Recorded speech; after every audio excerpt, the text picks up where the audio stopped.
How does it feel knowing everything you thought you'd won was never actually yours? I ask you this because today I'm going to tell you about the sweetest revenge I've ever witnessed, and I was the one who delivered it. You know, they say karma is patient, but sometimes karma needs a little help. Sometimes the universe hands you the tools, and you just have to be smart enough to use them. Before we dive deep into this story, I want to know, how are you all doing today? Where are you watching from? Is it sunny where you are, or are you bundled up against the cold? Drop a comment and let me know, because this story is going to warm your heart in ways you never expected. Trust me, this is one of those stories you'll want to share with everyone you know. My name is Victoria Hayes, and this is the story of how I went from being a broken, humiliated woman standing in a divorce court watching my husband parade his pregnant mistress around, to the woman who walked away with everything while he lost it all. I can still see his face when he realized what I'd done, that confident smirk completely wiped away, replaced by pure shock and horror. But let me start from the beginning because you need to understand exactly how I got there. I was 24 when I married Derek Hayes. 24 and stupid enough to believe that love conquered all, that loyalty meant something, that the promises we made to each other in front of God and our families would actually hold weight. I believed marriage was a partnership, that when you committed to someone, you built a life together brick by brick, sacrifice by sacrifice. I believed that when your husband said he loved you, he actually meant it. I believed that when he held your hand during the hard times and promised you'd face everything together, he wasn't already planning his exit strategy. I gave Derek everything. And I mean everything. When we got married, I was finishing my business degree with a focus on financial planning. I'd worked 3 jobs to put myself through college, had 0 debt, and had saved nearly $40,000 for my future. Derek was charming, ambitious, and full of dreams about starting his own construction company. He came from a working-class family, just like me, and I loved that we understood each other's hunger to build something better. On our honeymoon, while we were lying on a beach in Mexico that I'd paid for, he told me about his vision. He wanted to start Hayes Construction, but he needed capital. He needed someone who believed in him. I believed in him. I took my entire savings, every penny I'd earned working overnight shifts at a gas station, weekend doubles at a restaurant, and tutoring students between my own classes, and I handed it to him. $42,000. My safety net, my backup plan, my ticket to independence. Gone. But it felt right at the time. He was my husband. We were building our future together. What was mine was his, right? That's what marriage meant. I didn't just give him money. I gave him my credit. We took out a business loan with me as the co-signer because his credit was terrible. Turns out, Derek had a history of unpaid debts and financial irresponsibility that he'd somehow forgotten to mention before we got married. But I loved him, so I signed those papers. $75,000 in debt with my name attached to every penny. I worked as his bookkeeper, his administrative assistant, his project manager, whatever he needed. I didn't take a salary because we were building the business together. Every dollar we made went right back into the company. For 3 years, I worked myself to exhaustion. I took a job as a financial analyst at a mid-sized firm to keep our household afloat while Derek's business found its footing. I'd work 9-hour days at my job, come home, and spend another 4 hours managing Hayes Construction's books, invoices, and client communications. I meal prepped on Sundays, so Derek would have healthy lunches for the week. I made sure his work clothes were always clean and ready. I scheduled his appointments, followed up with clients, and even helped him prepare bids for new projects. Hayes Construction started to take off in year 2. Derek landed a major contract renovating a commercial property downtown, and suddenly, money was flowing in. Real money. I remember the night he came home and told me we'd made $100,000 in profit that quarter. I cried. All the sacrifice, all the exhaustion, all the instant ramen dinners and postponed dreams, it was finally paying off. We were finally going to build the life we'd planned. That's when things started to change. Derek started working later. He needed to network more, attend industry events, meet potential clients for drinks. I understood. That's how you grow a business. When he started dressing better, I was proud of him. He deserved to look successful. When he joined an expensive gym, I encouraged it. He worked hard physically. He needed to take care of his body. When he started taking weekend trips to check on project sites in other cities, I packed his bags and kissed him goodbye. I was so stupid. The first real crack in my perfect picture appeared about 4 months before he filed for divorce. I was going through the business accounts like I did every week, and I noticed a pattern. Regular payments to a luxury apartment complex across town. When I asked Derek about it, he barely looked up from his phone. It's a rental property investment, he said. Diversifying our assets. Our assets. He said our assets. I actually smiled when he said that because it meant he still saw us as a team. I went back to balancing the books and didn't think about it again. Not until later. The second crack came when I found a charge for a high-end jewelry store. $3,000. I hadn't received any jewelry, and our anniversary had passed months earlier. When I confronted him about it, Derek got angry, really angry. He told me I was being paranoid, that he was allowed to make purchases without my interrogation, that maybe if I trusted him more, our marriage would be better. He turned it on me, made me the villain for asking a simple question. And like an idiot, I apologized. I actually apologized for asking about a mysterious $3,000 purchase from our joint business account. The final crack, the one that shattered everything, came on a random Tuesday afternoon. I'd left work early because I was getting sick, just a bad cold coming on, and I wanted to rest before it got worse. I came home to our house, the house we'd bought together with my down payment, and I heard sounds coming from upstairs. At first, I thought maybe Derek had come home early too. Maybe we could actually spend some time together for once. Then I heard her laugh. High-pitched, giggly, completely unfamiliar. I stood at the bottom of our staircase, the one I'd spent weeks refinishing by hand, and I listened to my husband with another woman in our bed. I could have stormed up there. I could have confronted them. But something inside me, some instinct for survival, told me to be smart. I backed out of the house silently, got in my car, and drove to a coffee shop where I sat in complete shock for 3 hours. When Derek came home that evening at his usual time, acting like he'd been working all day, I said nothing. I served him dinner. I asked about his day. I played the perfect wife while my entire world burned down around me. That night, after he fell asleep, I started digging. I went through every bank statement, every business record, every receipt I could find. The apartment across town? It was where he'd been living with her. Jasmine Cortez. 22 years old, gorgeous, worked as a receptionist at one of his client companies. The jewelry? For her. The late nights? With her. The weekend trips? With her. But it got worse. So much worse. Derek had been systematically moving money out of our joint accounts and the business accounts into personal accounts that only had his name. He'd refinanced our house without telling me, taking out equity and pocketing the cash. He'd opened credit cards in my name and maxed them out. My credit score had dropped nearly 200 points, and I'd had no idea. I was sitting at our kitchen table at 3 a.m, surrounded by evidence of my husband's betrayal, when my phone buzzed. A Facebook message from a woman I didn't know. You don't know me, but I think you should know your husband got my daughter pregnant. She's keeping the baby, and Derek says he's going to marry her after your divorce. I'm sorry. My hands shook as I read those words. Pregnant. Divorce.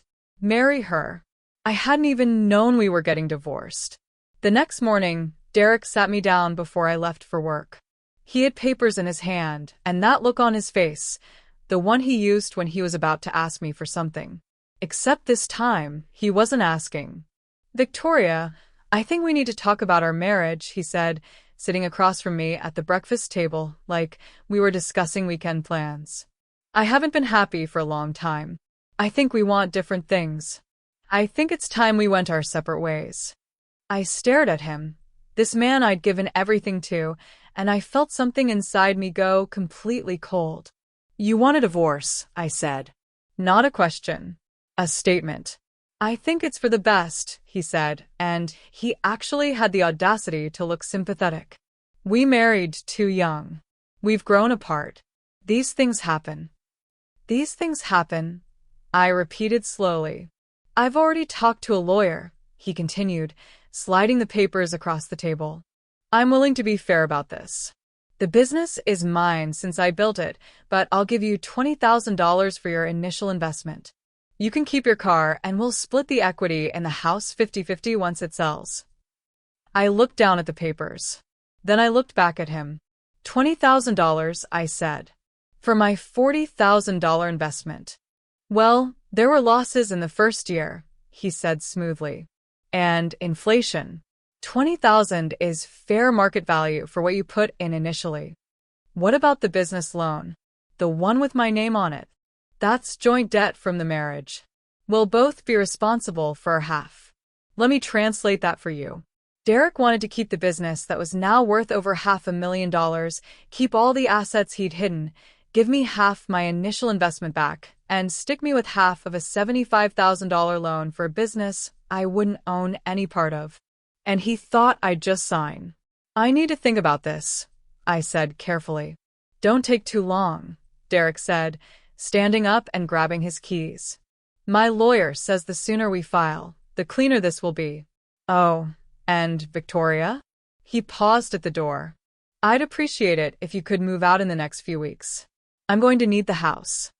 He left. Just like that. Asked his wife of 7 years to move out of the house she'd paid for so he could move his pregnant mistress in. I sat there for a long time, staring at those divorce papers. Then I picked up my phone and started making calls. If Derek wanted to play dirty, I was about to show him what dirty really looked like. But before we get into all of that delicious revenge, I need you to do something for me. If you're enjoying this story so far, hit that like button. Subscribe to the channel because, trust me, you're going to want to hear how this ends. Share this video with someone who needs to hear a good revenge story. And comment below. Tell me, have you ever been betrayed by someone you trusted completely? How did you handle it? Now, let me tell you about the army I assembled and the plan I put together. Because Derek Hayes had no idea who he'd just declared war on. The first call I made was to my college roommate, Patricia Chun, who is now a divorce attorney specializing in complex asset division. I drove straight to her office during my lunch break with every document I'd been able to gather. Tori, she said, using my old nickname as she spread the papers across her conference table. This is bad. This is really bad. Tell me something I don't know. No, I mean this is legally actionable bad. Wire fraud bad. Identity theft bad. Fraudulent loan activity bad. She looked up at me, her expression serious. Your husband isn't just leaving you. He's been systematically defrauding you for at least 2 years. Can we prove it? With these documents? Absolutely. But Tori, this isn't just a divorce case anymore. This could be criminal. I don't want him in jail, I said quietly. I want everything he took from me. Every penny. Every asset. Everything. Patricia smiled, and it wasn't a nice smile. It was the smile of a lawyer who'd just been handed a winning case. Then let's go to war. Over the next 2 weeks, while Derek thought I was just dragging my feet on signing his ridiculous divorce papers, Patricia and I built our case. We didn't just gather evidence. We constructed a timeline of every fraudulent transaction, every hidden asset, every lie. We found the apartment lease in his name only, paid for with business funds. We found the credit cards he'd opened using my information. We tracked the money he'd moved into offshore accounts. We discovered he'd even put the business in his mother's name to try to hide it from marital asset division. Derek had been planning this divorce for over a year. Every move calculated to leave me with nothing while he walked away with everything we'd built. But he made one critical mistake. He underestimated me. The divorce court date was set for a Thursday morning in April. Patricia told me Derek's lawyer had requested a quick hearing, probably expecting me to either not show up or to just accept whatever they offered. They wanted this over fast. I showed up, but not alone. Patricia was there, obviously, with 3 boxes of evidence. But I'd also brought a forensic accountant who'd reviewed every transaction from Hayes Construction since its inception. I'd brought copies of every email between Derek and Jasmine, including the ones where he'd explicitly talked about getting rid of me and making sure I couldn't claim any of his business.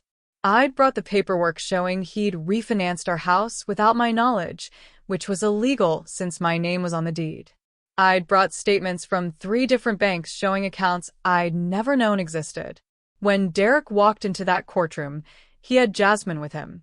She was showing, maybe 5 months along, wearing a tight dress that accentuated her belly. Derek had his arm around her waist protectively, possessively. They were both smiling like they were attending a celebration, not a divorce proceeding that would end a 7-year marriage. He saw me sitting at my table with Patricia and our boxes of evidence, and his smile faltered. Just for a second. Then he recovered, whispered something to Jasmine, and they sat down at his table. His lawyer, a guy named Richard Paulson who looked like he billed by the minute and enjoyed it, stood up first. Your Honor, this should be a straightforward dissolution of marriage. My client and Mrs. Hayes married young. The marriage has run its course, and Mr. Hayes has made an extremely generous offer for division of assets. We're hoping for a quick resolution so both parties can move on with their lives. The judge, a woman in her 60s named Justice Martha Reynolds, looked at me. Mrs. Hayes, do you have representation? Patricia stood. She does, Your Honor. Patricia Chun representing the petitioner in this case. And Your Honor, we're prepared to demonstrate that this is far from a straightforward dissolution. This is a case involving extensive financial fraud, identity theft, and criminal misappropriation of marital assets. Derek's lawyer actually laughed. Your Honor, these are serious accusations being thrown around with no basis in. We have evidence, Patricia interrupted smoothly. Substantial evidence. And we'd like to present it. For the next hour, Patricia systematically destroyed Derek's entire case. She showed the timeline of money being moved out of our joint accounts. She presented the credit card statements from cards he'd opened in my name. She had the forensic accountant testify about the business valuation and how Derek had been cooking the books to make it look less profitable than it actually was. I watched Derek's face turn red, then pale, then gray. His lawyer kept objecting, but the evidence was airtight. Patricia had done her job too well. Then came the emails. Your Honor, I'd like to enter into evidence a series of communications between Mr. Hayes and his girlfriend, Ms. Jasmine Cortez, who is present in the courtroom today. Jasmine's head snapped up. Derek reached for her hand, but she pulled away slightly. Patricia read them aloud. Every calculated word. Derek talking about how stupid I was, how easy it had been to manipulate me, how I'd never suspect anything because I was too trusting and desperate to be loved. He'd joked about me being his personal ATM and his free bookkeeper. He'd told Jasmine that once the divorce was final, they'd be living in his house that the idiot had paid for. The courtroom was completely silent except for Patricia's voice reading those emails. I kept my eyes on Derek, watching him squirm, watching him realize that everything he'd said in private was now public record. Your Honor, Patricia continued, Mrs. Hayes didn't just invest money in her husband's business. She invested her education, her credit, her time, and her complete trust. While she was working full-time to support their household, Mr. Hayes was not only conducting an affair but systematically stealing from her. The business that Mr. Hayes claims is solely his would not exist without Mrs. Hayes's initial capital, her financial management, and her ongoing administrative work, none of which she was compensated for. Justice Reynolds looked at Derek like he was something she'd scraped off her shoe. Mr. Paulson, does your client have any response to these allegations? Derek's lawyer whispered frantically with Derek for a moment, then stood. Your Honor, My client maintains that any movement of funds was done in the course of normal business operations. Normal business operations don't typically include opening credit cards in your spouse's name without their knowledge, Justice Reynolds said coldly. Or hiding assets in offshore accounts. Or fraudulently refinancing jointly owned property. Mr. Hayes, you can sit down and let the attorneys talk, or you can stand up and explain yourself. Which is it? Derek stood. This was it. This was the moment I'd been waiting for. Your Honor, I built that business from nothing. From $40,000 of your wife's money, the judge corrected. I put in the work. I made the connections. I grew the company. While committing fraud, the judge interrupted again. Mr. Hayes, I'm going to be very clear with you. Based on the evidence presented here today, I'm not only denying your petition for asset division as filed, I'm recommending this case be turned over to the district attorney's office for criminal investigation. Jasmine gasped. Derek's face went completely white. Furthermore, Justice Reynolds continued, I'm issuing an immediate restraining order preventing you from accessing any joint accounts or conducting any business in the name of Hayes Construction until this matter is fully resolved. Mrs. Hayes, I'm granting you full control of all marital assets pending investigation and final dissolution. Your Honor, you can't, Derek started. I absolutely can, and I just did. We're in recess. I want both parties back here in 30 days with a full accounting of every asset, every account, and every business dealing. And Mr. Hayes, get yourself a criminal attorney. You're going to need one. The gavel came down, and it was the most beautiful sound I'd ever heard. Derek turned to look at me, and the expression on his face was something I'll treasure forever. Complete shock. Utter disbelief. The dawning realization that he'd lost everything. Jasmine stood up, one hand on her pregnant belly, staring at Derek like she was seeing him for the first time. You told me you were rich, she said loud enough for everyone to hear. You told me the business was worth millions. You told me we'd be set for life. Baby, we will be. This is just. You lied to me, she said, her voice rising. Just like you lied to her. Oh my God, you're going to jail. Jasmine, please. Don't touch me. She backed away from him. My mother was right about you. You're a con artist. A criminal. She grabbed her purse and practically ran out of the courtroom. Derek started to follow her, but his lawyer grabbed his arm. You need to not do that right now, Paulson hissed. You need to keep your mouth shut and let me try to fix this disaster. Derek's eyes found mine across the courtroom. I stood up slowly, smoothed down my dress, and smiled at him. Not a smirk, not a gloat. Just a simple, peaceful smile. Then I turned and walked out with Patricia. In the hallway, Patricia was already on her phone coordinating next steps. I just stood there, breathing, feeling like I could breathe properly for the first time in months. Tori, Patricia said, ending her call. You okay? I'm perfect, I said. And I meant it. That was just the beginning of Derek's downfall. But you need to hear about what came next. You need to hear about how everything he'd built on lies came crashing down, and how I rose from the ashes of our marriage stronger than ever. But that's for the next part of the story. The weeks following that first court hearing were strange. I'd gotten a temporary restraining order that gave me control of all our assets, which meant Derek couldn't touch the business accounts, couldn't access our savings, couldn't do anything without court approval. Patricia had frozen everything so fast his head was probably still spinning. I moved back into our house, my house, technically, since the deed showed I'd made the entire down payment. Derek was staying at that apartment across town, the one he'd been renting for Jasmine. Except Jasmine wasn't there anymore. She'd moved back in with her mother the same day as the hearing and had blocked Derek's number.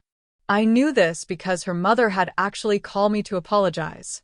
My daughter is young and stupid, Mrs. Cortez had said over the phone. But she's not a homewrecker by nature. He told her you two were already separated, that the divorce was almost final, that you'd agreed to everything. She had no idea he was stealing from you. I almost felt sorry for Jasmine. Almost. She was 22 and pregnant by a married man who'd lied to both of us. But my sympathy only stretched so far. The person I really needed to tell you about was Derek before all this happened. Before the affair, before the fraud, before everything went wrong. Because he wasn't always a monster. Or maybe he was, and I just couldn't see it. I met Derek at a community barbecue 7 years ago. I was working 2 jobs and taking night classes, exhausted and stressed. He was this confident, funny guy who made me laugh for the first time in months. He noticed me standing alone by the drink table and just walked up, handed me a soda, and said, "You look like you could use a friend." We talked for 3 hours that night. He told me about growing up with nothing, about watching his parents struggle to make ends meet, about his dream of building something that would make his family proud. I told him about putting myself through school, about wanting financial security, about my plans to become a financial advisor. We connected on this deep level, or so I thought. Our first date was at a diner where we split a plate of fries because neither of us could afford much else.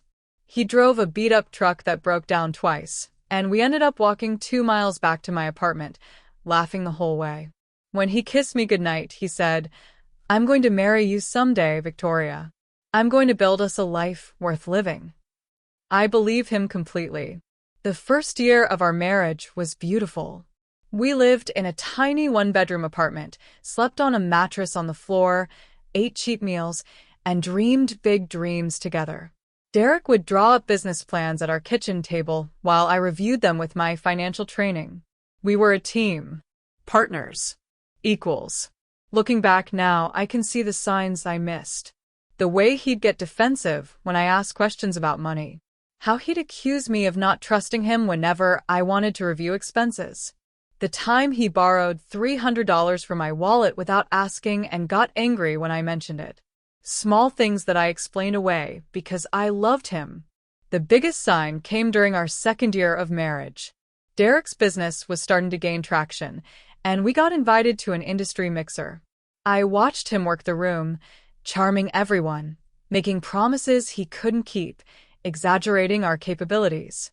When I pulled him aside to suggest he be more realistic, he snapped at me. "You handle the books, Victoria. Let me handle the business." That should have been my wake-up call.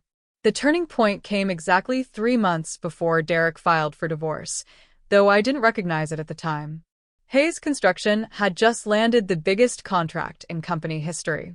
A developer wanted us to renovate an entire mixed-use building downtown, retail spaces on the ground floor, luxury apartments above.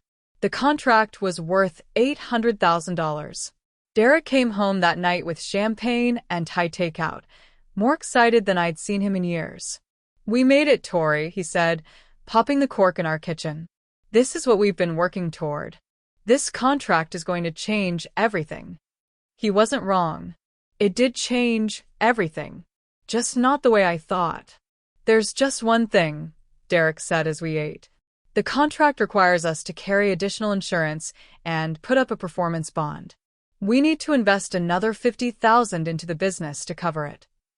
I froze with my fork halfway to my mouth. $50,000? Derek, we don't have that kind of liquid cash. I know, but there's equity in the house. We could take out a line of credit. Against our home? I set down my fork. That's risky. What if something goes wrong with the project? Nothing will go wrong. Tori, this is a sure thing. But I need you to trust me.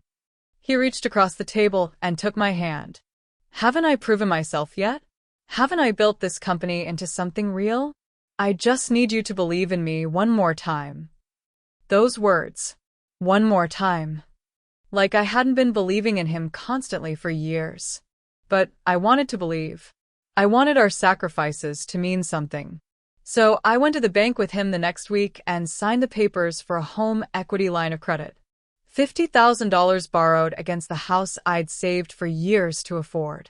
Derek kissed me in the bank parking lot afterward. You won't regret this. I promise. That was the last time he touched me with any real affection. Within 2 weeks, everything shifted. Derek started working 16-hour days. He hired new staff for the big project, including a project coordinator. Her name was Jasmine Cortez, and when I met her at the office one day, she seemed sweet, young, eager, grateful for the opportunity. She called me Mrs. Hayes and thanked me for the chance Derek had given her. I actually smiled at her. I actually told her she was welcome. Derek started missing dinners. Then he started missing entire evenings. When he was home, he was on his phone constantly, texting, taking calls in the other room. When I asked about the project, he'd give me vague updates and change the subject. When I asked to review the books, he'd tell me he was handling it. "You're working too hard at your own job," he said one night when I pressed him. "Let me handle the business stuff. You've earned a break." I should have fought harder. I should have demanded access. But I was tired. Working 50 hours a week at my analyst job while trying to maintain our home and our marriage had worn me down. So I let it go. The money from the equity line disappeared into the business within a month. When I asked Derek about it, he said it went toward materials and labor. The insurance and bonding, he claimed, had been covered by the initial deposit from the client. Something felt wrong, but I couldn't put my finger on what. Then came the night I got home early and found another woman's earring in our bedroom. It was small, gold, with a little turquoise stone. Not mine. I held it in my palm and stared at it for 20 minutes. When Derek got home, I showed it to him. "One of the cleaning crew must have dropped it," he said without even looking closely at it. "You know how those services are. They hire anyone." We didn't have a cleaning service. I cleaned our house myself. That was the moment I knew for certain. Not suspected. Knew. My husband was cheating on me, lying to me, and treating me like I was too stupid to notice. I put the earring in my jewelry box and said nothing. But that night, I started paying attention to everything.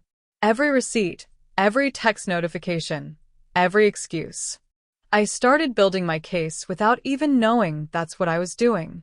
I was documenting the end of my marriage and the beginning of my freedom. The next 6 weeks were like living in a psychological horror movie where I was the only one who knew the monster was real. I started keeping a journal. Every time Derek came home late, I wrote down the time and his excuse. Every unexplained charge on our business account, I photographed it. Every text message notification that made him leave the room, I noted it. I became a detective in my own marriage, gathering evidence of a crime I desperately didn't want to be happening. My job performance started slipping. My boss called me into her office after I'd missed a major deadline for the 3rd time in 2 weeks. "Victoria, what's going on with you?" Karen asked, genuine concern in her voice. "This isn't like you at all. You're one of our best analysts, but lately you seem completely checked out."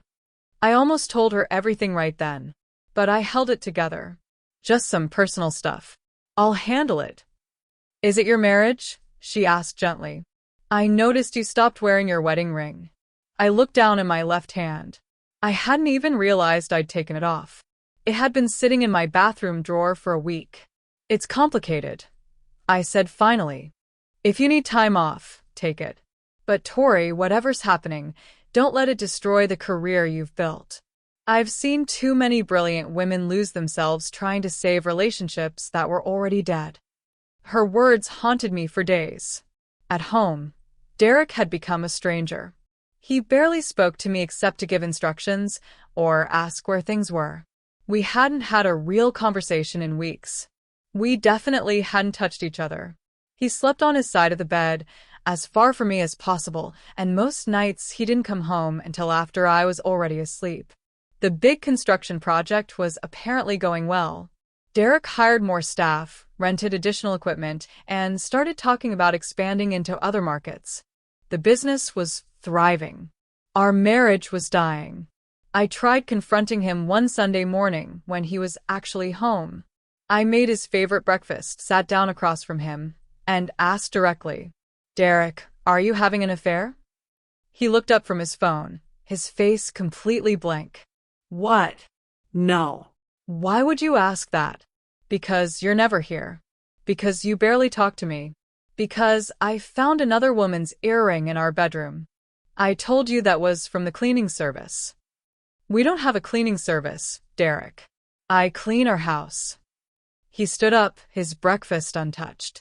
I don't have time for this paranoid jealousy, Victoria. Some of us are actually working to build something instead of just keeping track of receipts and playing detective. I'm not being paranoid. I'm asking you a simple question. And I answered it. I'm not cheating on you. But honestly, with the way you've been acting lately, maybe I should be. At least someone else might actually support me instead of constantly questioning everything I do. He left. Just walked out of our house at 8 in the morning on a Sunday and didn't come back until midnight. I sat at that breakfast table for an hour, staring at the food I'd made, and something inside me finally broke. Not my spirit. My denial. I called Patricia that afternoon. I need a divorce lawyer, I said when she answered. Not for me. Not yet. But I need to know what my options are. I need to know how to protect myself. Come to my office tomorrow, Patricia said immediately. Bring every financial document you have access to. Bank statements, business records, mortgage papers, everything. He's going to leave me with nothing, isn't he? My voice cracked. Not if I have anything to say about it. Tori, listen to me. If what you're describing is true, your husband isn't just checking out of your marriage. He's planning something. Men don't behave this way unless they've already made their decision, and they're just waiting for the right moment to pull the trigger. She was right. Derek had already decided our marriage was over. He just hadn't bothered to tell me yet. I spent that entire night downloading bank records, photographing documents, and forwarding myself emails from our shared business account. If Derek was planning to screw me over, I was going to make damn sure I had evidence of everything. The morning I discovered the full extent of Derek's betrayal started like any other Tuesday. I woke up alone because Derek had apparently not come home at all. His side of the bed was untouched. I checked my phone. No messages, no missed calls, nothing. I got ready for work on autopilot, but something told me not to go in. I called in sick for the first time in 3 years and sat at our kitchen table with my laptop, going through every account I had access to. That's when I found it. Derek had created a new business entity 2 months earlier. Hayes Property Holdings, LLC. He was the sole owner. And he'd been transferring money from Hayes Construction into this new company systematically. $20,000 here, $15,000 there, $30,000 the week before. In total, he'd moved over $200,000 into an account I had no access to. My hands shook as I clicked through the documents. He'd used our business profits I'd helped generate through my unpaid labor, to fund his personal company. A company I knew nothing about. Then I found the property records. Hayes Property Holdings owned the apartment across town. The one he'd told me was an investment property. But there was more. He'd put a down payment on a house in the suburbs. A big house. 4 bedrooms, 3 bathrooms, with a backyard and a 2-car garage. The kind of house we talked about buying together someday. I pulled up the listing photos. It was beautiful. Move-in ready. Perfect for a family. A family that didn't include me. I was still staring at the screen when my phone rang. Unknown number. I almost didn't answer, but something made me pick up. Is this Victoria Hayes? A woman's voice. Older, tired. Yes. Who is this? My name is Carmen Cortez. I'm Jasmine's mother. She paused. I think we need to talk. 20 minutes later, I was sitting in a coffee shop across from a woman who looked as devastated as I felt. Carmen Cortez was in her 50s, wearing scrubs like she'd just come from a nursing shift. Her eyes were red. My daughter is pregnant, she said without preamble. The father is your husband. I didn't know he was married until last week when I went through Jasmine's phone and saw his messages. The coffee shop tilted. I gripped the edge of the table. How far along? 4 months. Derek told her you two were separated. That you'd agreed to divorce, but were waiting to file the paperwork. He told her he was buying them a house, that they'd get married as soon as he was free. The house. The beautiful house in the suburbs with the backyard. It wasn't for us. It was for them. Jasmine thinks he's rich, Carmen continued. He's been taking her to expensive restaurants, buying her jewelry, promising her the world. She's a stupid girl who fell for a smooth talker. But she's my stupid girl, and I won't let him ruin her life. What do you want from me? My voice sounded hollow. I want you to know the truth.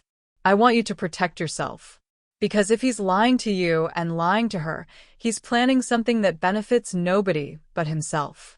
Carmen pulled out her phone and showed me screenshots of text messages between Derek and Jasmine. I read them. Every single one. Derek telling Jasmine he loved her. Derek promising her a future. Derek complaining about his cold, controlling wife who didn't understand him. Derek talking about how he'd built his business from nothing and didn't owe me anything. I can forward these to you, Carmen said. And I have more. Pictures, receipts, everything. Why are you helping me? Because I know what it's like to be lied to by a man I trusted. Jasmine's father did the same thing to me 25 years ago. Left me pregnant and broke while he started a new family across town. I survived it, but barely. I won't watch another woman go through that if I can help her. I gave Carmen my email address. Within minutes, my phone was buzzing with incoming messages. Evidence. Proof. Ammunition. I sat in that coffee shop for another hour, reading through everything. The timeline became crystal clear. Derek had started the affair 5 months ago. He'd opened the new business entity 4 months ago. He'd put the down payment on the house 3 months ago. And he'd been planning to file for divorce right after his big construction project finished, so he could claim the business was struggling and hide the profits. Every move calculated. Every lie strategic.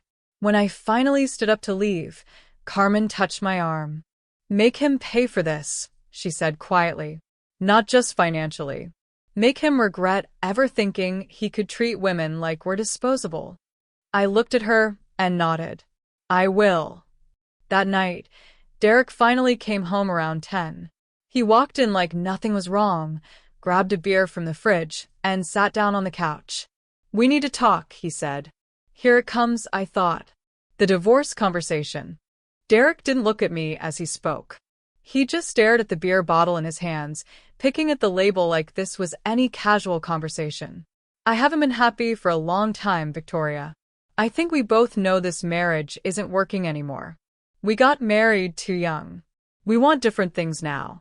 I think it's time we admit that and move on. Move on. Like 7 years of my life was just a phase he was ready to outgrow. I've already talked to a lawyer, he continued. I want to do this fairly, keep it civil. No drama. We split things down the middle and both start fresh. I sat perfectly still. What exactly are we splitting down the middle? The house, obviously. We sell it and split the equity. You keep your car, I keep mine. The business stays with me since I'm the one who runs it, but I'll buy out your initial investment. It's the cleanest way. And the debt? The home equity loan? The business loan with my name on it. For the first time, he looked uncomfortable. That's joint marital debt. We both deal with our half. Let me translate what Derek was actually saying.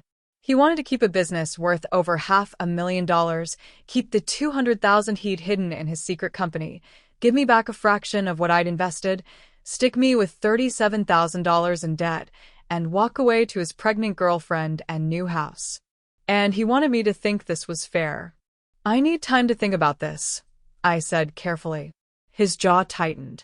There's nothing to think about, Victoria. This is how divorces work. Unless you want to drag this out and waste money on lawyers, you should just sign the papers. What papers? He reached into his bag and pulled out a manila envelope. Divorce papers. Already drawn up, already filed. He'd gone to a lawyer, started the process, and was now presenting it to me like a done deal. I'm filing next week, he said. You can sign now and make this easy, or you can fight it and make us both miserable. Your choice. He left the envelope on the coffee table and went upstairs. I heard the shower turn on a few minutes later. I opened the envelope with shaking hands. The papers were even worse than he'd described. He was claiming the business had minimal value due to recent losses. He was asking for spousal support from me because I made more at my salaried job than he officially paid himself from the company. He was claiming I'd made no significant contributions to the business beyond my initial investment. Every single line was a lie. I took pictures of every page and sent them to Patricia with a single text. He filed. She called me immediately. Don't sign anything. Don't agree to anything. Don't even respond to him. Let me handle this.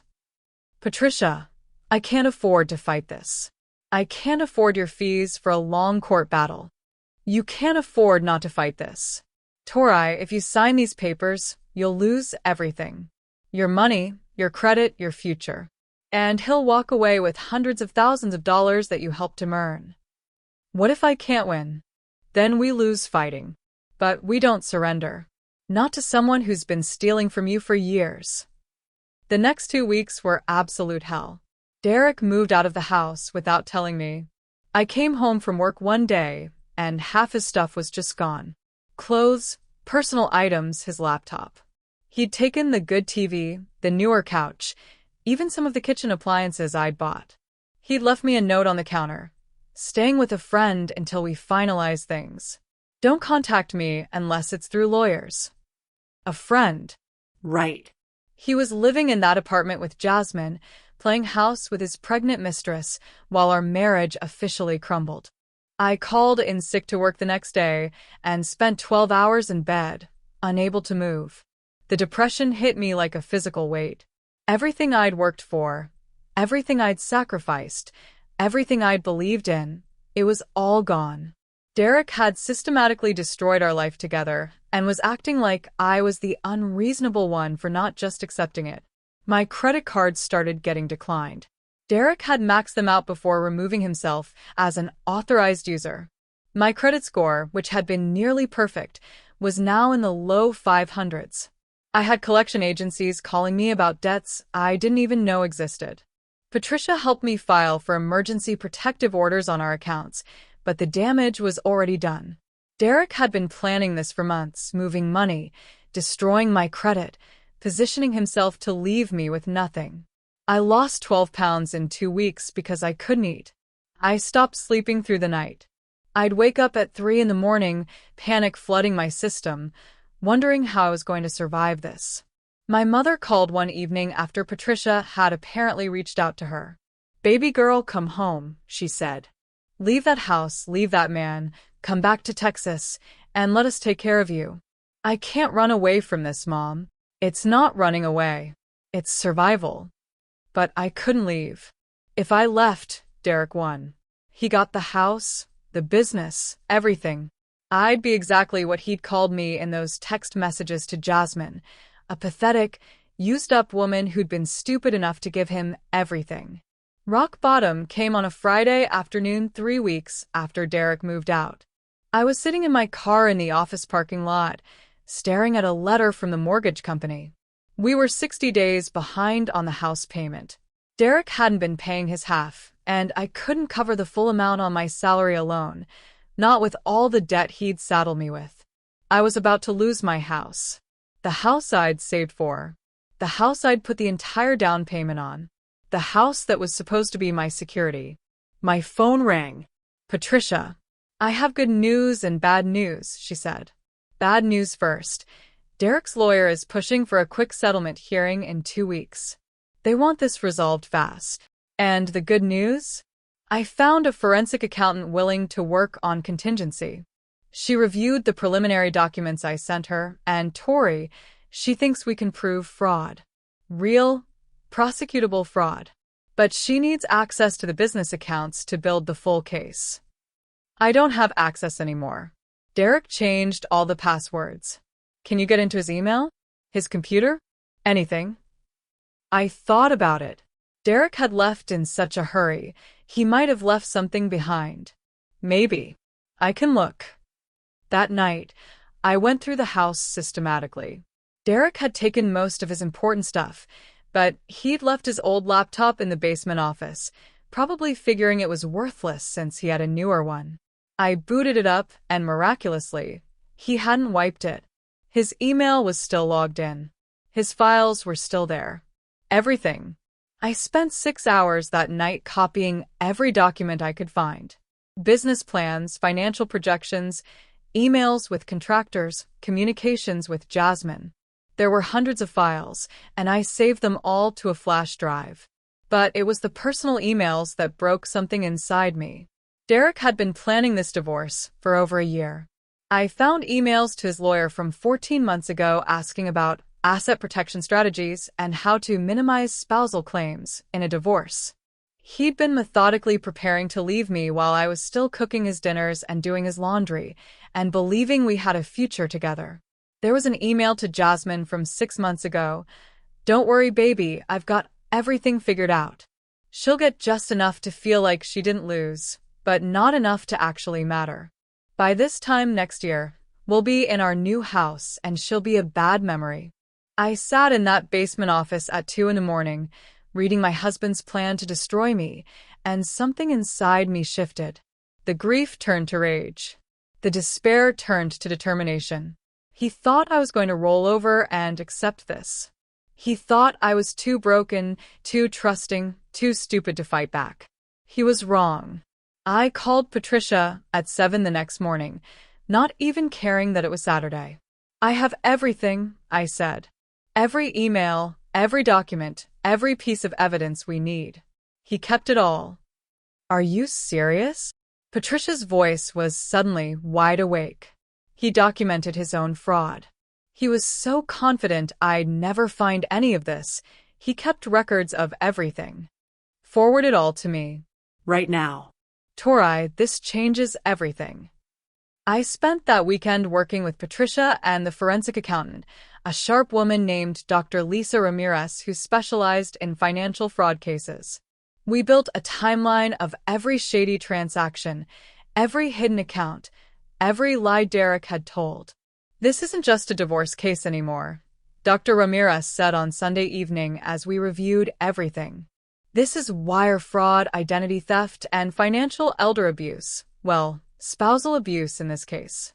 The district attorney would have a field day with this." "I don't want him in prison," I said quietly. "I just want what's mine." Patricia looked at me seriously. "Tori, you could have both. You could have everything and watch him face criminal consequences." I thought about it. Derek in prison, his business destroyed, his reputation ruined. Part of me wanted that. The vindictive part that was still furious about every lie, every manipulation, every cruel word in those emails. But another part of me just wanted to be free. Free from him. Free from the marriage. Free from the anger that was eating me alive. "Let's focus on the divorce first," I said. "If he fights us, then we bring in the criminal angle. Give him a chance to do the right thing." "He won't," Patricia said flatly. "Men like Derek never do the right thing when given the choice." "Then we'll bury him." The settlement hearing was set for 2 weeks away. Derek had no idea what was coming for him. He thought he was walking into a simple divorce proceeding where he'd get everything he wanted. He was about to learn what real consequences felt like. But before the hearing, something happened that I didn't expect. Something that reminded me I wasn't as alone as I thought. The week before the settlement hearing, my boss Karen called me into her office again. I thought I was getting fired. My performance had been inconsistent at best, and I'd used up all my sick days. Instead, she closed the door and sat down across from me. "I know what's happening with your divorce," she said gently. "Patricia Chun is my college roommate. She told me what your husband did to you." I felt my face flush with embarrassment. "Karen, I'm so sorry. My personal life has affected my work." "Stop. That's not why I'm telling you this." She leaned forward. "Tori, you're one of the most talented financial analysts I've ever worked with. What you did for the Morrison account last year saved this company $500,000. You have skills that most people spend decades developing." "I don't understand. I'm offering you a promotion." Senior financial analyst with a 30% salary increase. You'd be heading up your own team, working directly with our executive clients. I ser det her. You want to promote me? Now? When I'm a complete mess? I want to promote you because you deserve it. You were in this position a year ago, but I couldn't get budget approval until now. The timing is actually perfect. You need financial stability for your divorce case, and I need someone brilliant running this division. It's a win-win. The salary increase alone would change everything. I could afford the house payments. I could pay Patricia's fees without going into more debt. I could breathe. There's one condition, Karen continued. You take 2 weeks paid leave starting today. You handle your divorce, you get your life sorted out, and you come back ready to lead. Deal? I couldn't speak. I just nodded, tears streaming down my face. Good. Now get out of here and go win your case. The settlement hearing arrived faster than I expected.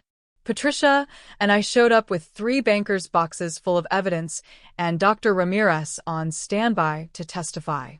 Derek arrived with his lawyer and Jasmine. She was obviously pregnant now, maybe 7 months along, wearing a maternity dress that probably cost more than my monthly car payment. Derek had his hand on her lower back, the picture of a devoted father-to-be. They were both smiling like they were attending a party. His smile died when he saw our boxes of evidence. The hearing started with Derek's lawyer presenting their case. Simple dissolution, fair division of assets, both parties moving on with their lives. He made Derek sound reasonable and me sound like I was being difficult by not just signing the papers. Then Patricia stood up. Your Honor, we're not here for a simple dissolution. We're here to expose systematic financial fraud, identity theft, and marital asset dissipation. Over the past 18 months, Mr. Hayes has stolen over $300,000 from his wife through various illegal schemes. Derek's lawyer jumped up. Your Honor, these are outrageous accusations. That we can prove, Patricia said calmly.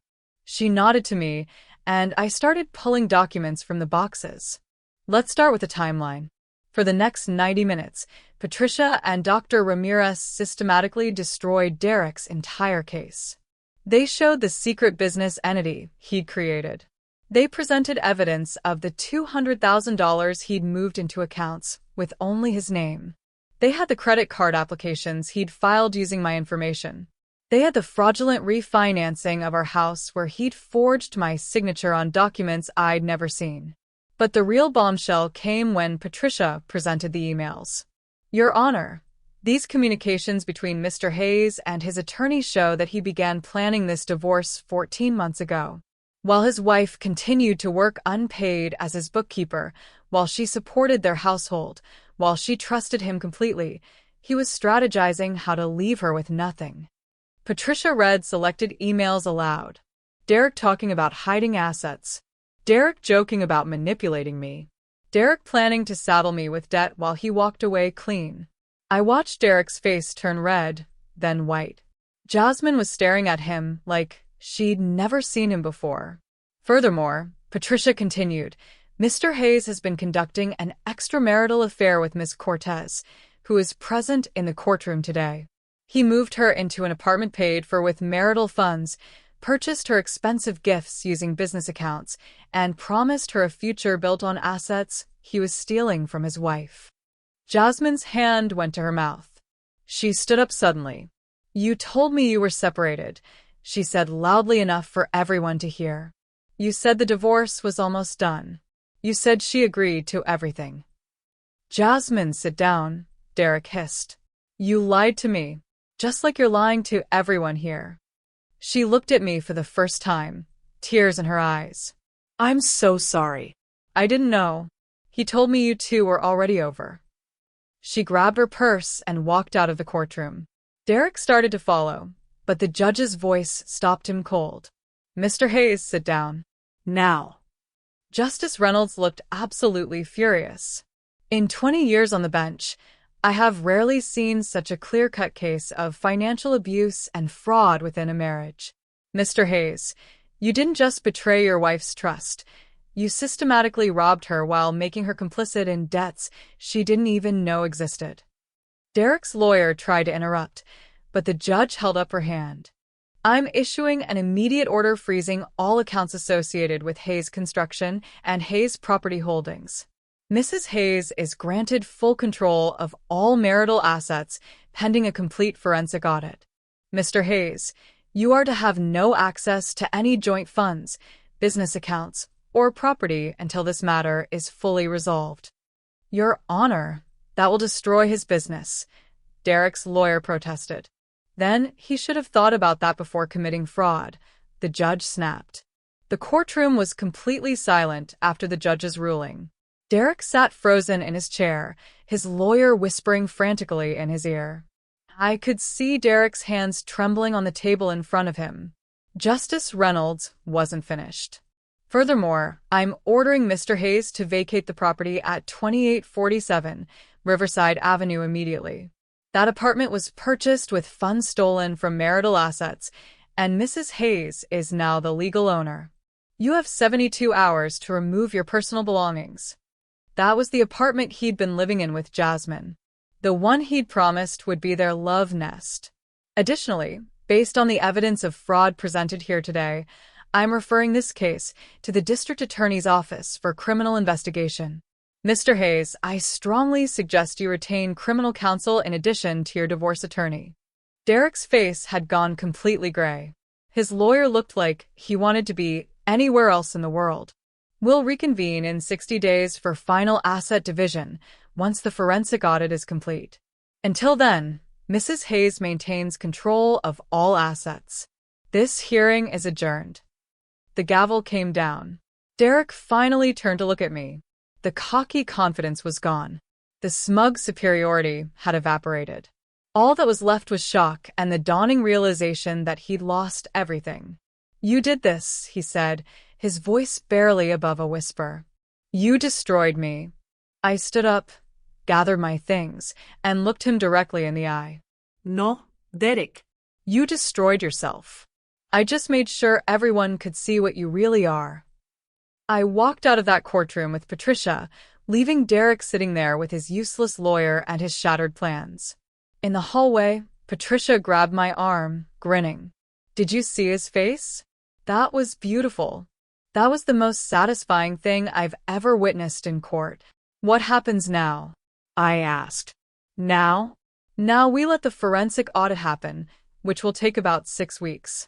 Based on what we've already found, I estimate you're looking at a settlement of at least $400,000, plus you keep the house free and clear. Derek will be responsible for all the marital debt since he incurred most of it fraudulently. And, depending on what the DA finds, he could be facing actual jail time. $400,000. The house. Freedom from the debt.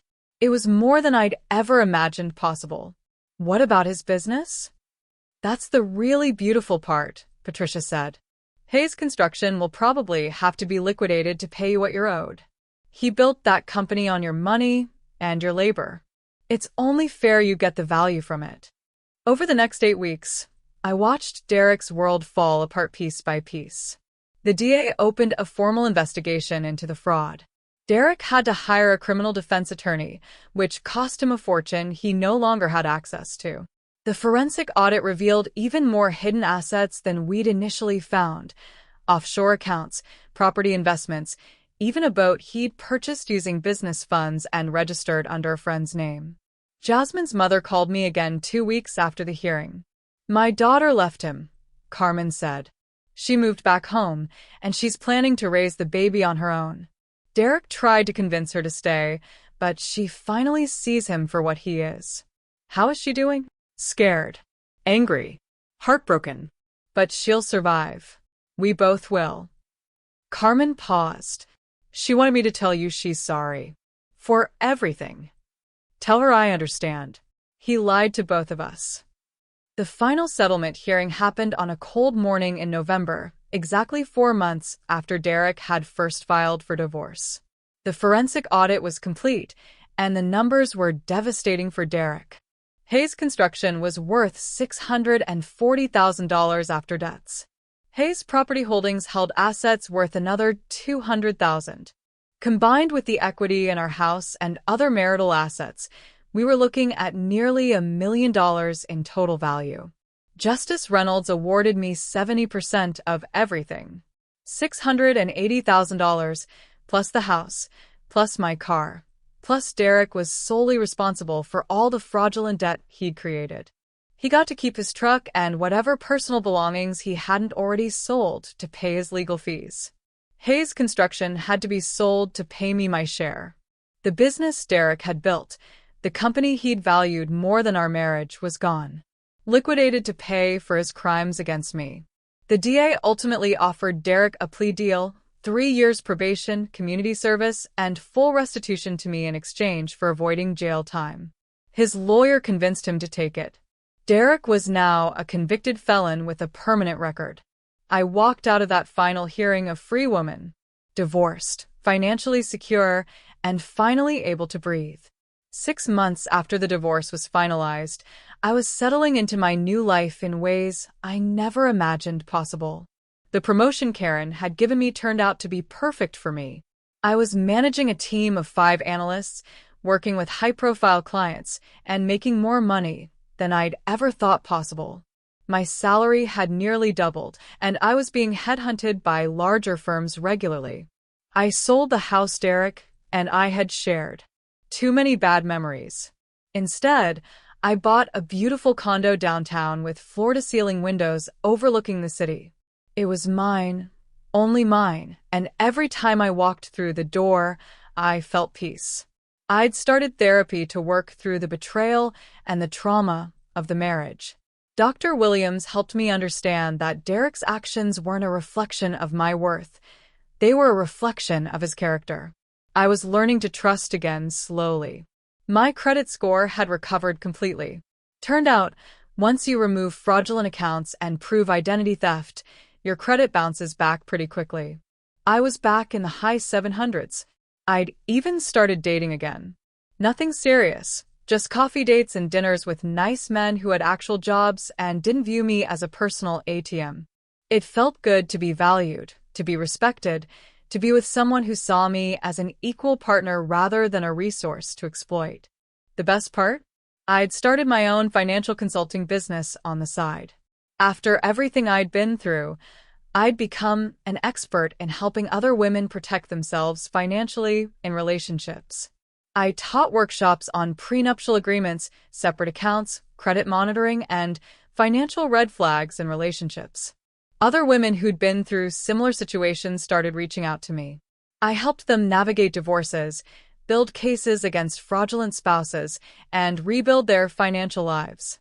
It was healing for me and helpful for them. As for Derek, I heard through mutual acquaintances that he was working construction for someone else's company now. His reputation in the industry was destroyed after word got out about the fraud. No one wanted to do business with a guy who'd steal from his own wife.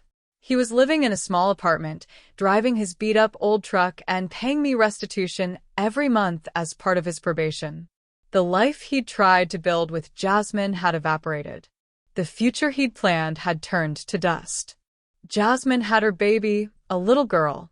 Carmen sent me a photo once, and I was surprised to find I felt nothing but sympathy for the child. She didn't ask to be born into this mess. 1 year to the day after the final divorce hearing, I was having coffee with Patricia when my phone rang. Unknown number. Victoria Ayes. A man's voice, unfamiliar. Speaking. My name is James Chen. I'm a reporter for the business section of the Herald. I'm writing a story about financial abuse in marriages and business partnerships, and your case keeps coming up as a prime example. Would you be willing to be interviewed? I looked at Patricia, who was listening. She nodded encouragingly. Yes, I said. I'll do it. The article ran 2 weeks later. How one woman exposed her husband's $500,000 fraud and rebuilt her life. They used my full name with my permission. I wasn't hiding anymore. I wasn't ashamed. Derek was the one who should be ashamed, and I wanted the world to know what he'd done. The response was overwhelming.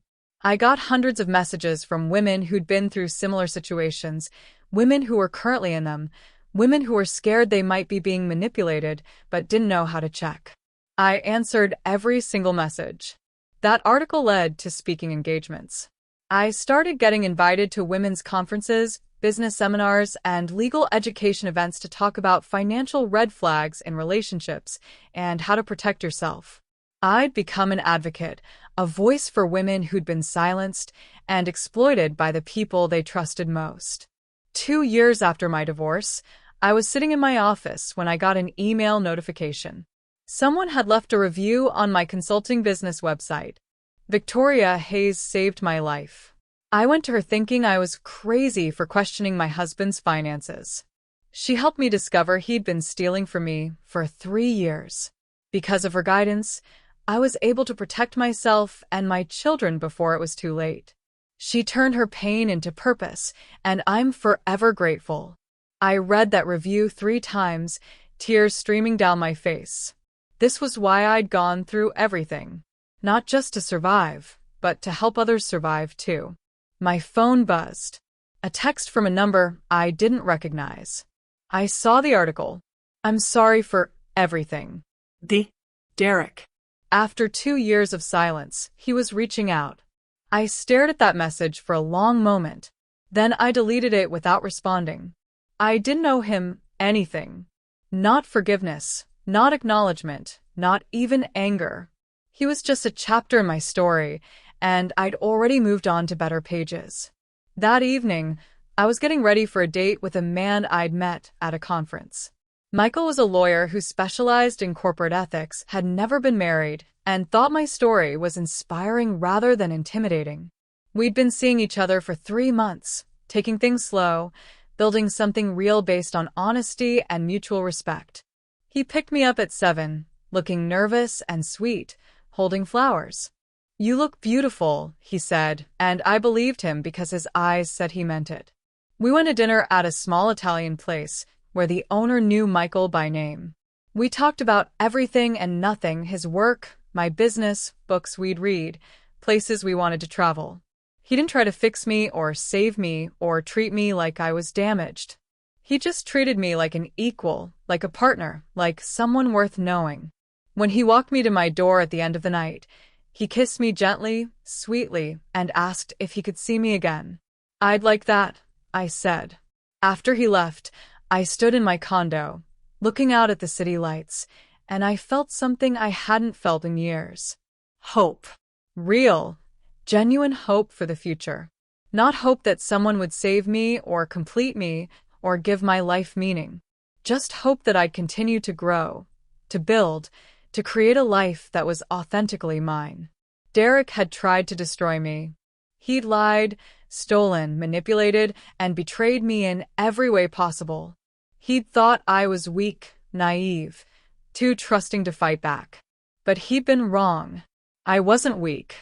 I was resilient, and I'd taken everything he'd meant to use against me and turned it into strength.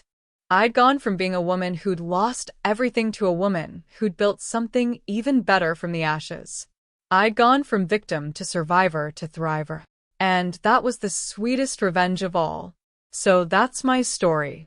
The story of how I walked into a divorce court watching my husband parade his pregnant mistress around like he'd won, and walked out with everything while he lost it all. If you enjoyed this story, please hit that like button. It really helps the channel grow. Subscribe if you haven't already, because I share stories like this regularly, stories of people who refused to stay down, who fought back, who won against all odds. Share this video with someone who needs to hear it. Maybe they're going through a divorce. Maybe they suspect their partner is cheating or stealing. Maybe they just need to know that it's possible to survive betrayal and come out stronger. And comment below. I want to hear your thoughts. Have you ever been betrayed by someone you trusted? How did you handle it? What would you have done in my situation?